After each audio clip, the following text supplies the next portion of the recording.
यो चाहिँ चारीकोटको साटोबाट पुग्न लाग्यो है त हामी। यो घरहरू सबै अब चारीकोटको व्यापार सब हटेर सबै सटर लागेको छ ल। हेर्नुहोस् कुनै पनि कोही छ ल।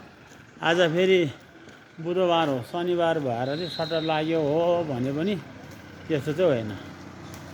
आज चाहिँ उयो फेरि बुधबार हो, तैपनि तपाईँको हेर्नु न चारीकोटमा व्यवसाय सबै हटेर सटरहरू बन्द। साटोपटे चोकमा आइपुगेको छ। चटपटेबाट चल्छ यहाँ।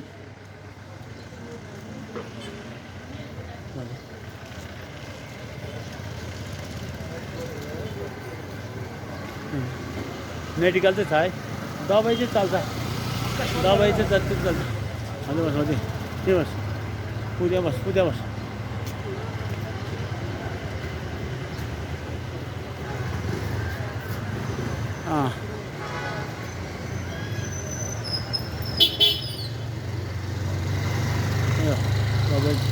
दबाई चाहिँ चल्छ, एउटा दबाई चल्छ। अनि यो साटोपट्टि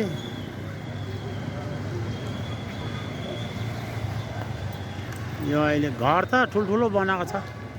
साटोपट्टिमा ठुल्ठुलो घरहरू बनेको छ, तर व्यापार व्यवसाय मात्रै नभएको हो।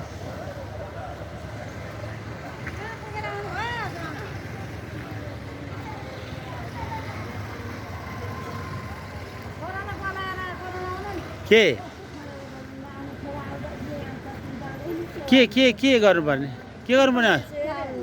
ए पान्चु हो ए, त्यो अर्को मान्छेकोले ए त्यो कति वर्ष भयो हजुर आमाले?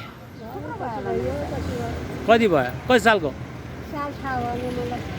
100 पुग्यो? अनि कति 80 लाग्यो होला। तरुनी रहेछ।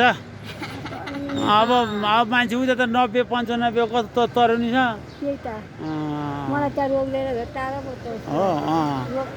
तपाईँको ए घर छैन? एउटा 100 वर्ष होइन, बर्खा छ नभएको 85 वर्ष जतिको हजुरआमा साटोपट्टिमा घरमा पानी अरूको घर जोडेर पानीले दुःख दियो भन्दै पुलिसलाई रिपोर्ट गर्नु आएको। ए आफै सेवा गर्ने साटोपट्टिमा हेर्नु।